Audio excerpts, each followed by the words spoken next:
So we saw Gemma in a couple different outfits, and we saw her in a couple of different scenarios. Do you think we saw all four tempers as one of those outfits? This changes my perception because initially I thought that taking Gemma was potentially a little bit more like luck and opportunistic based, but now it feels much more like the accident wasn't an accident and that she was chosen well in advance of that. Okay. I hope you're sitting down for this one. I hope you're sitting down at home, folks. Hello and welcome to Road Goes Ever On and On. Today, Mark and I are talking about the hit science fiction TV show Severance, Season 2, Episode 7, Chikhai Bardo, so spoilers are ahead. And if you're enjoying our videos, then a like would be appreciated. If you don't want to miss a single one of our breakdowns, then just be sure to subscribe and click the bell icon for notifications. And with that, what are your overall thoughts on this episode? I love this episode. I think this is my favorite episode of Severance ever. Hands down, best episode. It was a masterpiece. There are some other really great ones. It could be there. And I loved how they really allow each episode to be its own thing. You know, I think that this one was filmed very differently from some of the other episodes and felt very differently, just like episode 4, Woe's Hollow, was filmed very differently and felt very differently. It allows each of them to tell its own story in its own way and not just be formulaic. But it doesn't feel like it's like, they don't feel out of place in being so different. Yeah, no, I totally agree. It was so well done of telling a bit of backstory of Mark and Gemma that we hadn't seen, and the way that they told us that story through montages and seeing what they went through and the grainy film texture to show that we were in the past. Like everything about those past scenes just like created just this. I mean, I don't know how you felt about it, but with seeing how Mark has been beaten down since season 1 and seeing this, like what he used to be, like it is heartbreaking how much different he actually is after losing Gemma. I know, we've never seen Outie Mark really happy like this. And it was just crazy how completely different he was. That was like another part that was beautiful about it was the acting. You know, this is really the most that we've gotten to see of Gemma versus, you know, Miss Casey. So it really was such an interesting episode. And then it was interesting how little time we spent with some of the main characters, like some of the other main characters, you know? Yeah. We didn't see Dylan, Helly, or Irv. Right. Yeah. It was a very small cast. And honestly, there was like enough that was thrown at you all at once that it was even kind of confusing to me how many people that I saw. Like in the beginning, I thought there was a huge kind of group of people. And then it wasn't until like the second watching that I figured out that it's like, oh, it's the same dude in all those rooms. Yeah, it's one doctor. So this episode really felt to me like, I know that you've watched Lost, and there was a lot of like mystery in Lost in the first, season or two, where things that would just feel so out of place that like didn't make sense. And you're like, how is that there? And right. This episode gave me that feeling of like, what is going on? Like we've been teased about what's going on in Lumen, and I feel like this was the first time we got to see like deep down like what is happening to Gemma, what are these rooms, and it created this feeling of like there is more to this than we could even fathom to know about. Right. It was interesting that it felt to me like they gave us more context without necessarily giving us more answers. Right. And even opened up some more questions. Right. And so it didn't at all feel dissatisfying. It didn't feel like they were just playing with us. Although at time it did, like you did say, teasing out. It did feel like they were potentially teasing us when they had like the goat view chart. Yeah. But I mean, this could be something. I don't know. There's something with these goats. They're doing like extra, they're like leaning into the goat thing extra hard. So there better be some good payoff for these goats. That's all I want. Know. I do think that there's going to be good payoff. They have to have a great reason for it. So yeah, so like overall, I just felt it was great. I loved like the big montage of, you know, kind of Gemma and Mark together. I thought that was beautifully shot with like the French music. Mm-hmm. You know, once again, like it had a very different feel from everything else. And there was another great shot that I loved at the very end of this, which is as Mark is getting the news, and it starts to like switch between him and Gemma, and to me it looked like Mark was retreating into darkness, which is what his character does after receiving this news. I mean, I even saw that, like, so there was that part with him and Gemma, but even the part where he's facing the police officers and the screen the darkness swallows him. Like, yeah, this cinematography in this episode was amazing. The transition, the cuts going from Mark's eye to Gemma, or when Gemma was happy in one scene to having a miscarriage in another scene with the same face, transition on her same face, just different lighting.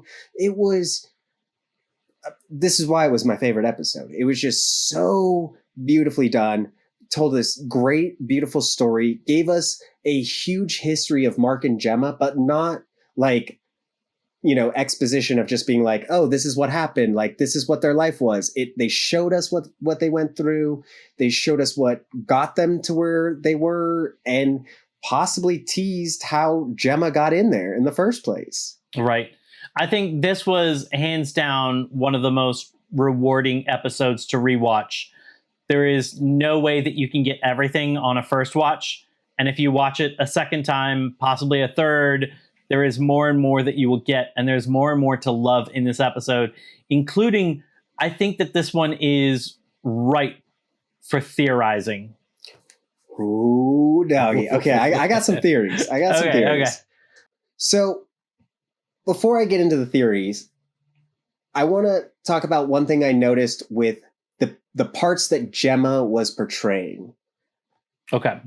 Do you think that so we saw Gemma in a couple different outfits, and we saw her in a couple of different scenarios. Do you think we saw all four tempers as one of those outfits? And I'll run you through my theories of each one. Okay. Yeah. I didn't even think about that. I went a different direction. Okay. Okay. But we'll start with yours, and then we can kind of go to my direction. So the dentist is Malice. Mm-hmm. Yep. Okay. Pain, yada, yada, yada. When she was on the plane and she is feeling like she's going to crash, that is Woe. Okay.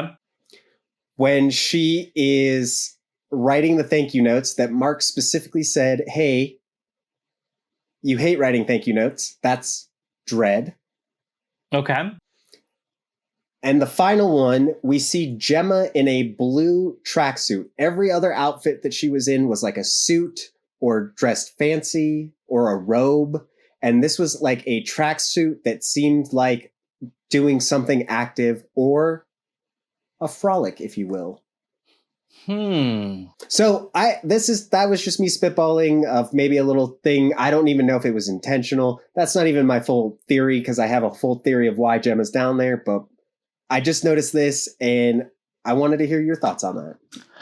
I do like that. So my kind of take on the outfits was, unfortunately, potentially creepier, which was that it really felt like she was dolled up. Mm-hmm. You know, because it wasn't just an outfit; it was also a wig, the hair, and like purse, everything. You know, it was all of it. Part of it did kind of make me wonder whether or not Dr. Maurer seemed to have an affection for her. Oh yeah, he loves her. And I did wonder whether or not he was the one who was choosing her outfits and whether or not there was something kind of creepy about that. Because, like, especially the red dress, so inappropriate for a dentist's office. Not like it's revealing or anything like that, but it's just like you're already that's already an experience where she was in there for 2 hours. Yeah. You know, you're in a weird position. You're in close proximity with something. Like, I feel like you want to be much more comfortable. You can still look good if you want to, but Right. I feel like you would want to be much more comfortable. And so to me, there was something really weird about her wearing that outfit in that place. And it kind of made me wonder whether or not he was choosing that because of his affection to her. He might be. I do feel like the outfits did have, and we didn't see enough of the rooms to like justify if the outfits are related to why they're wearing it. Like, we know the robe was that like they were married. She's writing thank you notes. It's like the day after Christmas. So like it would make sense that she would be wearing a robe in that scenario. Right. But like the other two, like the plane and the dentist, it really doesn't really make a lot of sense of why you'd wear it. But I mean, the doctor, no matter what, gave me super creepy vibes. He really did. It's interesting that he both had a voice that had kind of soothing qualities, but then also overall could just kind of be creepy. Maybe that was because of like the intent right of his words. Like his voice, maybe if he was saying soothing things, I think could have sounded soothing. You know what he kind of reminded me of? Like what actor he kind of made me feel like I was seeing? Vincent Price. Okay. He had a very like Vincent Price like demeanor as he spoke, and that's how I, what I associated him with. He was in a tracksuit too, right? When in the room with the four people watching MDR, right? And Mr. Drummond was there, and he had like jet black hair with like the jet black mustache. Right. Oh, you're right. Yeah. He was in like a blue tracksuit, I think. In fact, that was okay. So this was like one of the tough things with it was like his look was so different. He looked young because like I could see no gray, and it was like it looked a little bit more almost like 70s ish. Yeah. And so I had to rewatch that a few times, and I told that to Donna. I was like, I think it's him, and she's like, no, it's not him. And we had to listen to it, and he has, I don't know, he has a certain like rasp in his voice that we could hear, but otherwise, because of like the distance, it really didn't quite look like him. So yeah. Well, even in The Dentist, he had bluer eyes than he did later on. Like he master of disguise, this guy, with all of the different outfits he could wear. Which does kind of make you wonder whether or not disguise has something to do with this. Like, okay, are you ready for my big theory? Yeah. Okay. I hope you're sitting down for this one. I hope you're sitting down at home, folks, for this one. But this has been the season of Mark Has Been Wrong, so take this theory with a grain of salt. Okay, so to me, the Severance chip builds a wall between one consciousness and the other consciousness, but it doesn't ever get rid of the old consciousness. Like, you can't erase that part of it.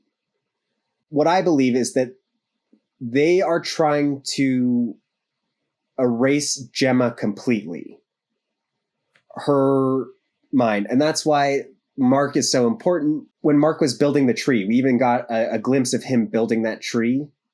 Like, yes. He was severed, but yet he still holds on to that attachment, even though it's through the severance. They've never found a way to completely erase that side of it. And that's why reintegration is so scary, because it can just break down that wall that separates the two consciousness. So they're trying to completely erase Gemma. And so I think they're putting a severed version into all these different rooms so that they can completely erase her mind, so that they can upload the Egans into her vessel of a body. Okay. So that's kind of where I'm going with that. I think that's my main theory. Yeah. I kind of took it as like these experiments are, well, first of all, I thought it was interesting that in each of them, it's almost like she has several cases of severance. I don't know if the one chip can like not just bifurcate, but like create two separate walls, Right. but essentially create a number of rooms, because it seemed like each one was only aware of that one room. Right. It was always Christmas. She was just at the dentist. Like, it wasn't Miss Casey. And I think that was part of why there were different outfits, because they wanted these severed Gemmas to be separate entities almost. Right. So, I kind of wondered whether or not they were, all the experiences to me came off as like negative experiences. Right. We obviously didn't see what she was doing in the tracksuit. Maybe it was something positive. And I guess now that we're actually saying that, Mr. Maurer did ask whether or not she thought of like, had a feeling of gaiety. Right. So that would be whether or not she had like jubilance leaving that room. So it is possible, but like the things I saw were all negative, right. And so to me, it kind of felt like they were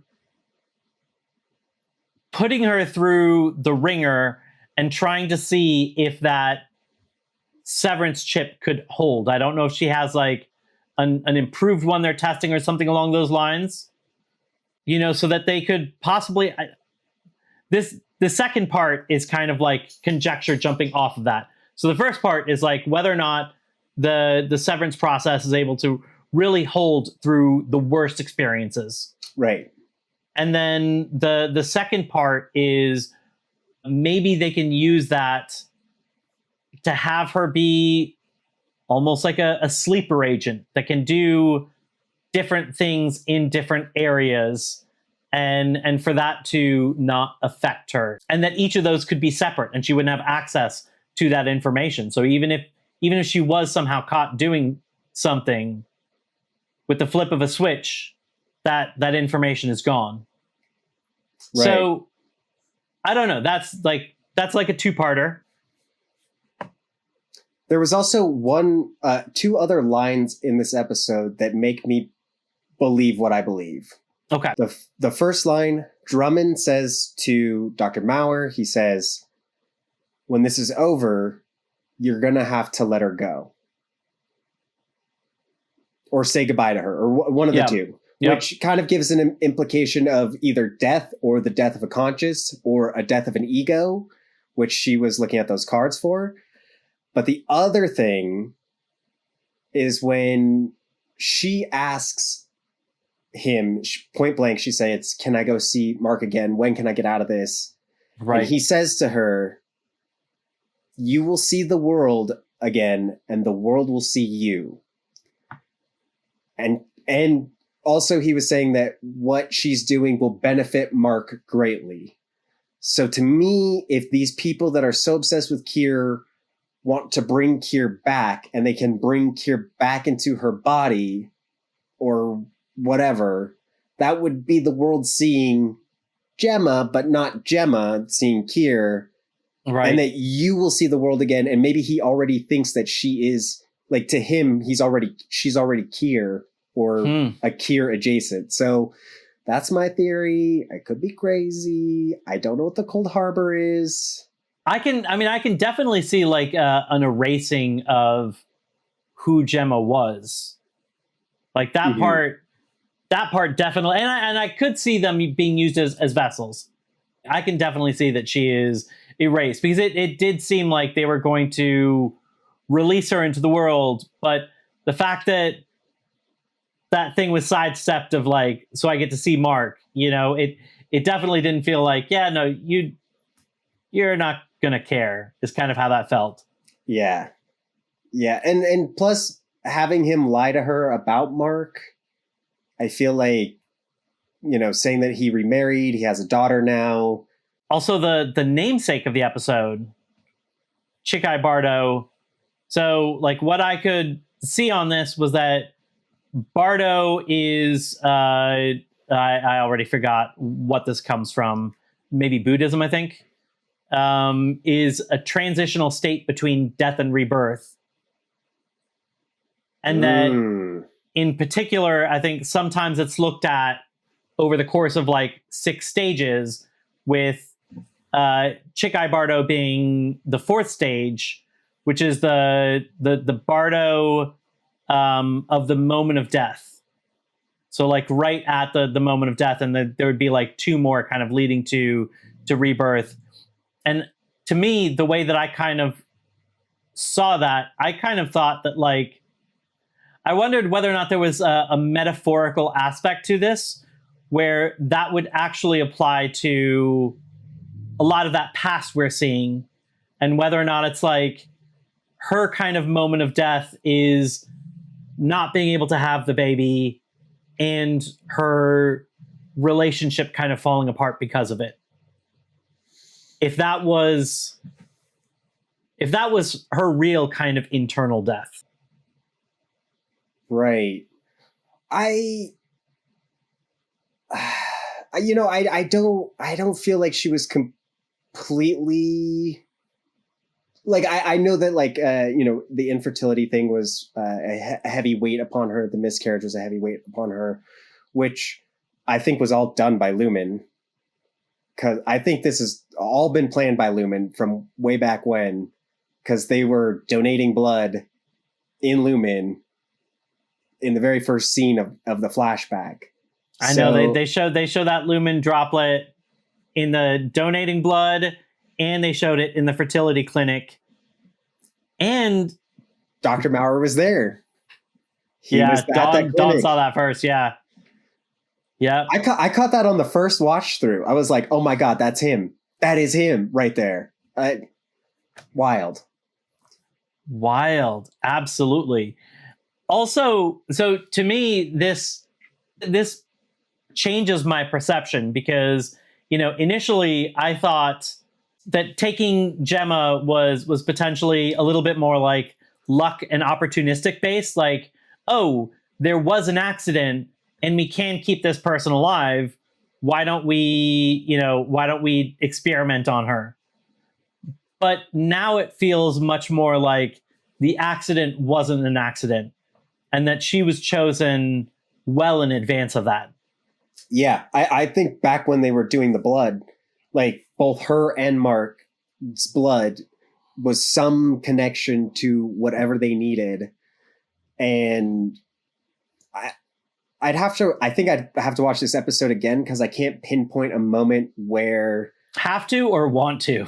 I didn't want to. It was so good. It was so good.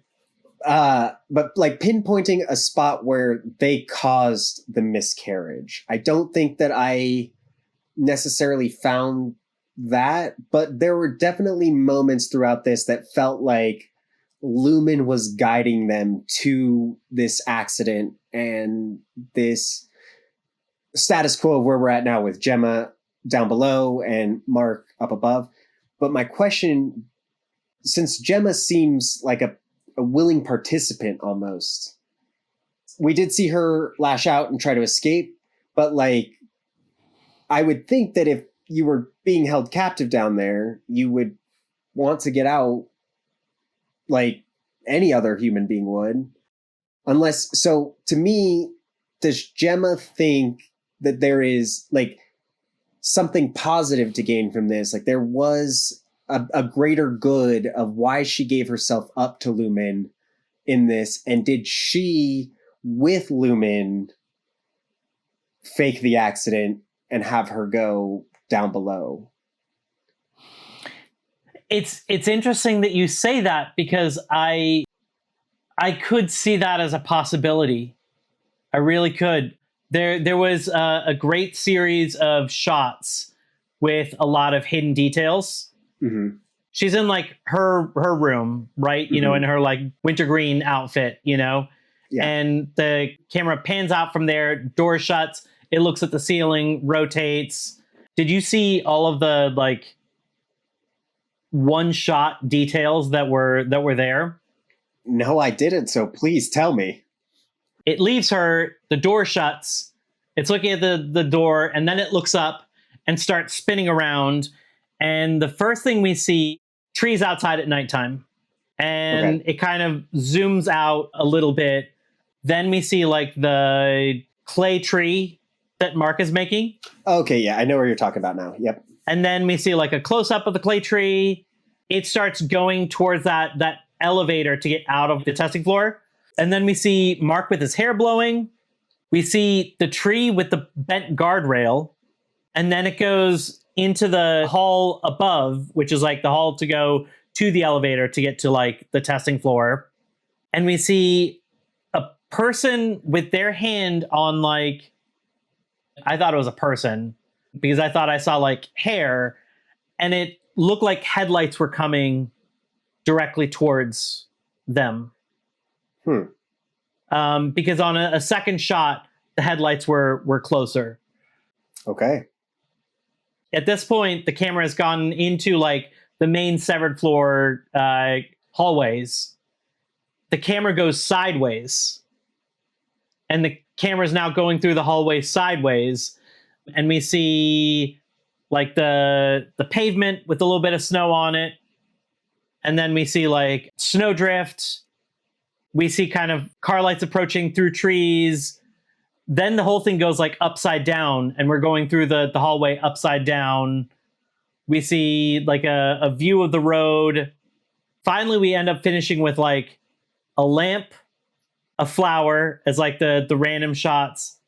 And then the weirdest part for me was like right before it transitions back into or transitions to directly to the past. There's a weird shot that I didn't notice until the second time where like Mark is getting something from a drawer. Oh, and he's like putting on a sweater, right? Yes. But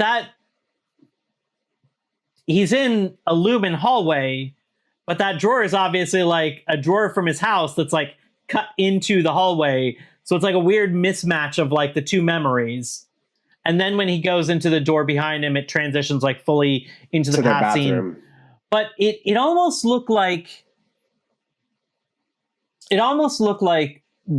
Gemma could have been standing there looking like on the road, looking at headlights, having made a decision. Not like there's a car accident about to happen, but like she's made a decision. It was really tough to tell, but I could see that.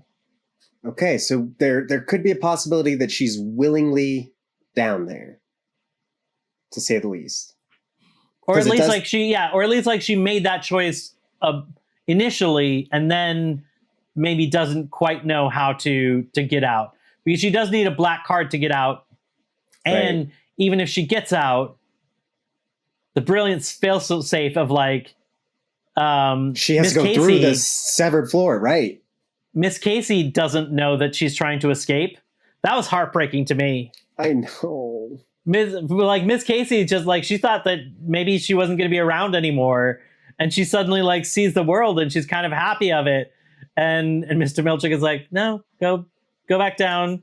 Your Audi walked in the wrong elevator, and it's like, oh, if she just knew that she just needs to make a break for it. Yeah, and I feel like it was such a small piece of Milchick, but seeing him, he was out of breath. He had his biker jacket on. Like either he was alerted to the escape and he booked it all the way down, or he was just about to leave, and like, wild that was, because even if she got up there, right? Like Miss Casey has never left out of the correct elevator. Yep.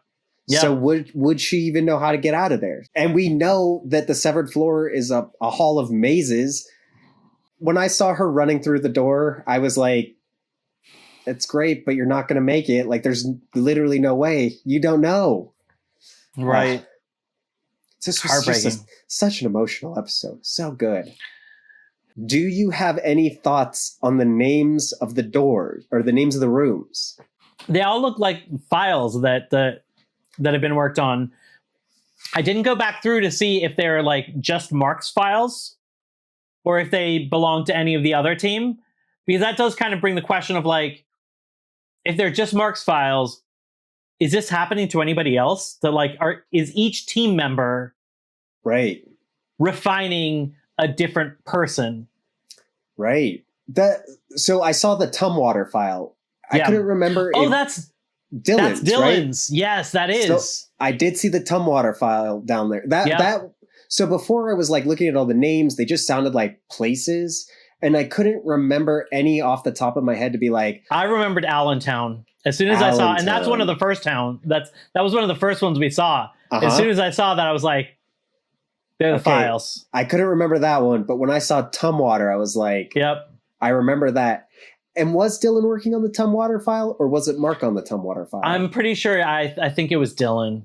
Okay, I think it was Dylan because I think I remember Dylan saying something about like, I'm about to finish the Tumwater file. Right.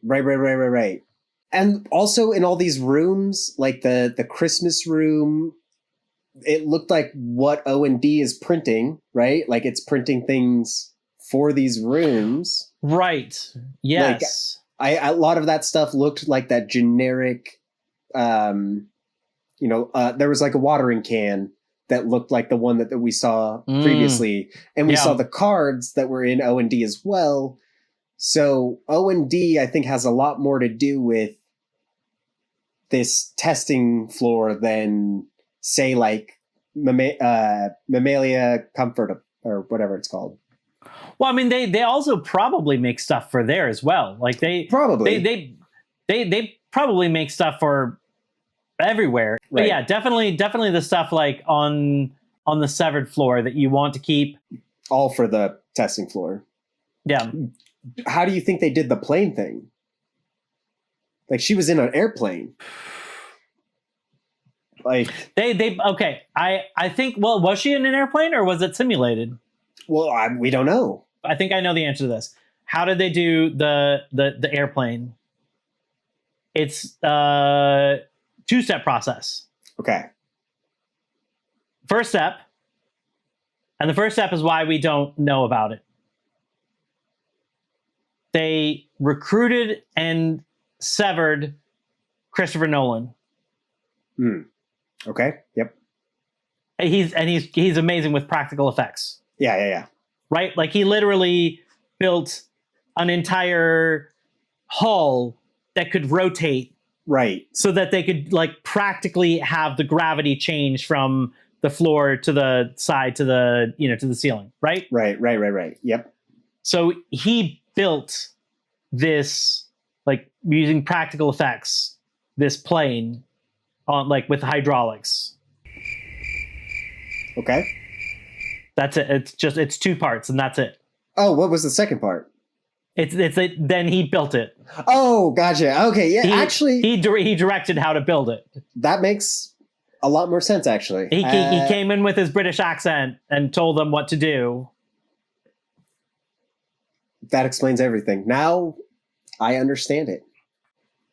They have simulated the outside before, and considering the fact that like each of her severed personas that goes into that room doesn't necessarily have experience of what the outside world really looks like. Mm-hmm. Like I wouldn't be surprised if it's not that different from like what Dylan has seen with like the family visitation suite, right? With the family visitation suite, they have, I mean, a little bit of ways, there's like this mural of the outside. Yeah. Right? And then they put a few plants like right against the window to make it seem like, oh, here's the stuff in the foreground. And then in the distance, there's the beach. Mm-hmm. And then they just pipe in sounds of like seagulls. To me, it felt like it was something along those lines where add a few hydraulics and you could simulate those kind of motions. That's fair. I mean, that's kind of what I assume, but it was such a jarring different than the other ones. So like all the other ones seemed like a one room set, and that was just like one that was a functionally moving set. So yeah, I mean, unless they had to like do something crazy, like, you know, essentially kind of like turn her off so that she goes to like sleep when she goes through the door, and then she gets shipped to a plane. Because the weird thing was, like, when we saw her, she was seated. right. So it's like, well, we obviously didn't see her like go through the door and take the seat. Did she have to, while there was turbulence, did she have to go through the door and take the seat and then turbulence started? Was there turbulence the whole time? Like, how did she get on the plane? There is a lot of questions to that one. Yeah. It definitely gave us like such a narrow slice that it raises more questions than it does answers. That's true. I did love the juxtaposition between her and the doctor, and then like her and Mark, where there's like, we see them at Christmas and their Christmas feels like gray. It feels very like blue, boring. And then there is a snapshot of a Christmas that her and Mark had, and it was colorful. Like the love between them was warm. And then like shortly right after that, the whole scene where he's like, I love you. And she like doesn't say it. And he says, I said, I love you. And then seeing her say that to Mark, and I said, I love you. And then she was just like, he instantly like jumped in like, oh, I'm so sorry. I'm just, having such a hard time. Like these small moments in this episode gave this from start to finish so much depth, and favorite episode. And, but it was weird that like at one point, Dr. Maurer said, like maybe Mark is over you and maybe you're over Mark. Maybe he almost made it sound like maybe behind one of these doors we have a thing. Right. And it's like, is he trying? I don't think he does. I don't think that they've had a positive interaction behind any of those. And I think that he's trying to like do a little inception there of like plant the seed and then hoping that somehow, blossoms into something. Well, I feel like this guy is definitely like a psychopath. And, it would take a psychopath to be doing this to some woman doing dental work, making her write 100 cards or whatever, going on this plane turbulence. And Drummond says to him, he says, you seem fond of her. And she's like, yeah, I am. And he says, I think she's fond of me too. Like, this could just be a psychopathic tendency that he is just like so deluded. Like, he's so in love with her, and, maybe he thinks very highly of himself. And he's like, there's no way that she wouldn't be in love with me as much as I'm in love with her. And even Drummond brings up, he's like, well, she broke your fingers, so I don't know if that's true. So this guy could just be delusional. Right. And Mr. Drummond even looked annoyed when he's wearing the ridiculous Christmas sweater. Like, it definitely seems like Dr. Maurer enjoys his work a little too much, and is taking it a little too far. Like, you can wear anything for this whole Christmas thing. You don't have to get into character and wear this ridiculous Christmas sweater. But man, like, comparing that against that past we saw, I really enjoyed these past scenes. They were amazing. Seeing the dinner with the four of them with Rickon, and it seemed like all four of them had a great relationship. I think that Mark kind of looks at Rickon a little ridiculously now. I think he's been through a hard time, and right. Rickon has moved on to this very pretentious, this very different aspect, and because of that, I think that Mark wasn't along for the ride. He's been dealing with his own trauma versus like being there, and so I think that's kind of fractured those relationships. Yeah, but like that dinner scene was so beautiful. Yeah. And I think seeing the relationship between Devin and Gemma in that scene, like that was such a short scene for them. But that moment, like we heard Gemma say to Mark, like, I lost someone too. Like it wasn't just you. Like, yeah, she was your wife, but I lost her too. And just even that moment, it was so short, so simple, so sweet. And I got everything about their relationship. Like I understood Gemma and Devin's relationship, and it's made, with all the context, this episode has made everything else that we have seen so incredibly heartbreaking. And it is best episode. So one of the scenes from the past, I wonder if this lends any credence to like your mention of like trying to erase her, because when we see her dealing with the miscarriage, and she steps into the shower, when it goes to the close up on her face and then it cuts to the rain outside, it's playing in reverse. Both of those are playing in reverse. The water is going up. Yeah, it's very subtle. It wasn't until the second watch that I saw that. Okay, here's one other little theory. I'm going to shout out my friend Kendra. I didn't come up with this, and I don't know where she heard it from. But Cold Harbor, right? It's the final door she hasn't gone through. You mentioned death and rebirth. We've talked about potentially her consciousness could be dying, rebirthing into an Egan or whatever to house one of their consciousness. So my friend Kendra, she was telling us that the song that the doctor was whistling is like a song. I did see that. That is a song in Michigan, I guess they whistle, or somewhere there, that about people drowning in the harbor. No, it's about a ship that crashed, and it's the wreck of the Edmund Fitzgerald. Okay. So it's a 1976 hit song written, composed, performed by the Canadian singer-songwriter Gordon Lightfoot to memorialize the sinking of the bulk carrier SS Edmund Fitzgerald in Lake Superior in November 10th, 1975. Michigan. Yes. It is the musician's favorite of his songs. And it's also Ben Stiller's one of his favorite songs. But it was also the drowning of those people that sank there. And so the theory goes that potentially Gemma will go into Cold Harbor and essentially drown. She even asked her, what would you be more afraid of in a mudslide, suffocating or drowning? And she said drowning. And they're going to drown Gemma, maybe to get rid of that consciousness to bring in the Egan. Ooh.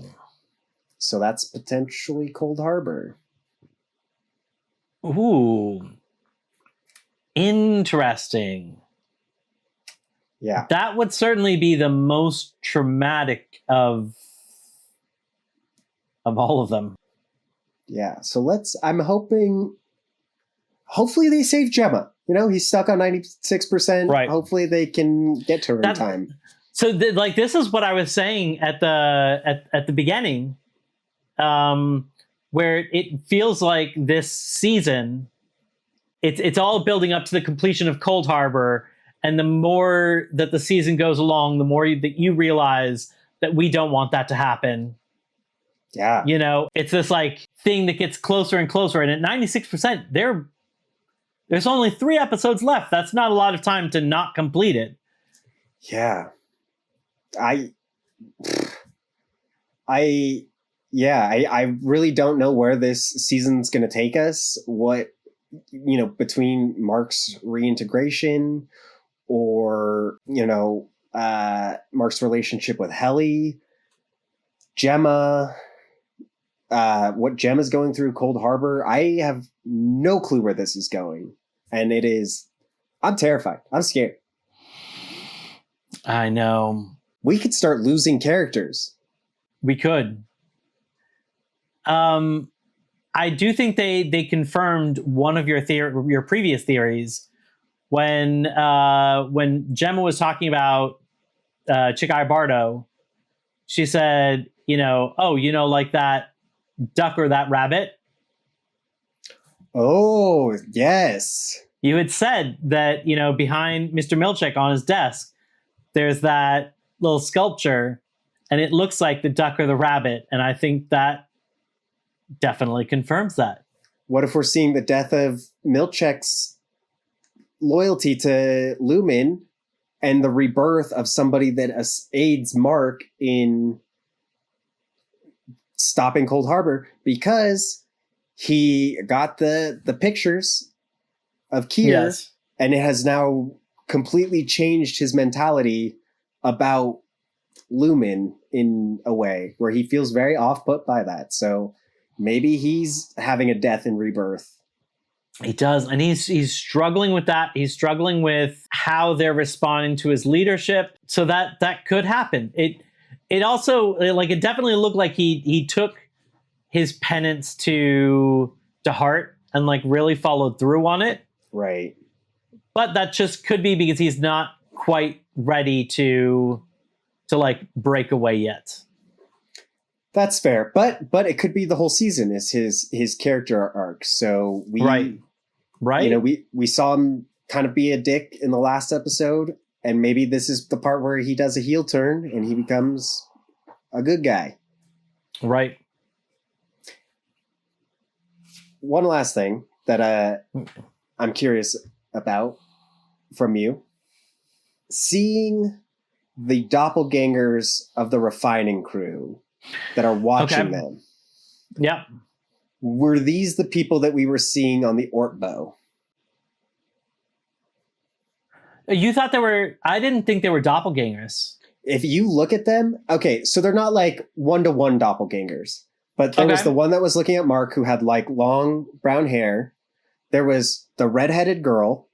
There was the fat, overweight, balding guy with glasses that looked like Dylan. And then there was the gray-haired fella with a mustache that looked just like Irv. And when Irv was gone, the guy with the mustache was gone. I definitely noticed that like each of them was looking at one of the refiners. I didn't notice a correlation between them. I need to go back and rewatch that now. When you watch it, it's each one of them. And so this is a huge mind game for me because if Helly is just Helena and is nothing important to do with what the MDR is actually doing, why would they have a doppelganger of Helly?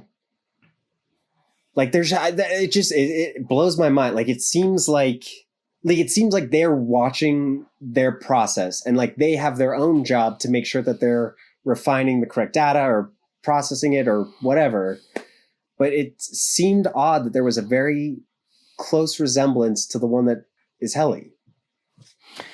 Yeah, I can't figure out what is going on with them other than the fact that it seems like each one is assigned to it. So I didn't know if it was like a fail-safe mechanism where, they're there to just like double check the work to make sure that something isn't accidentally refined into like the wrong thing or something like that. That was very odd.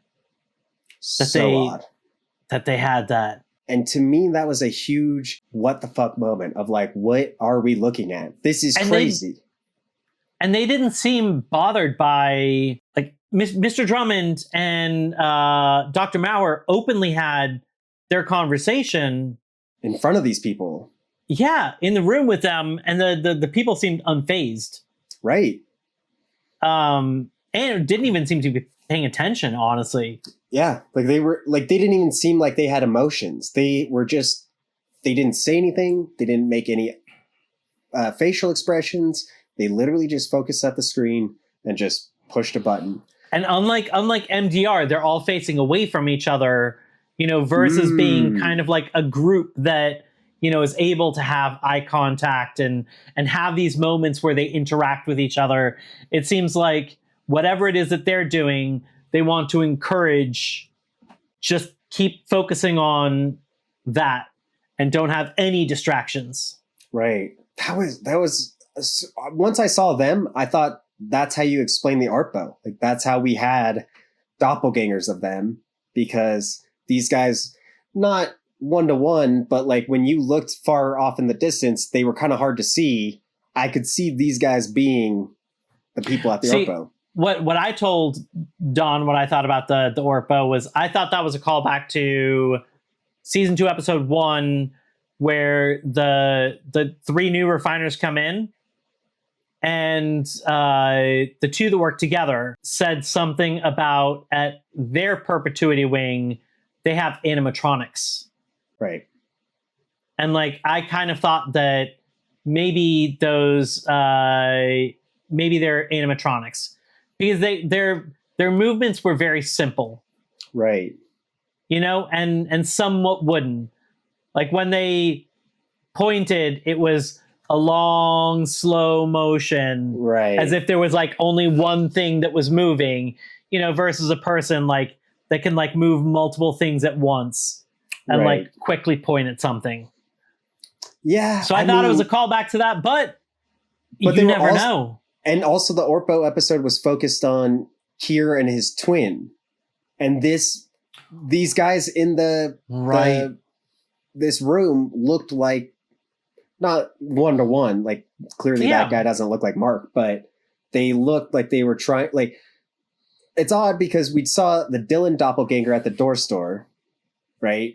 And that guy looked way more like Dylan than this guy did. I know, that was but this guy still looked like Dylan. So is this their twin? Are these guys going to take over their body? I don't know. Tell us what you think in the comments. Yeah. But with that, I think our journey has come to an end. Thank you folks so much for joining along. Come back next week as we talk about season 2, episode 8 of Severance. We look forward to seeing you then. But until then, I'm Mark. This is Sterling. Thanks.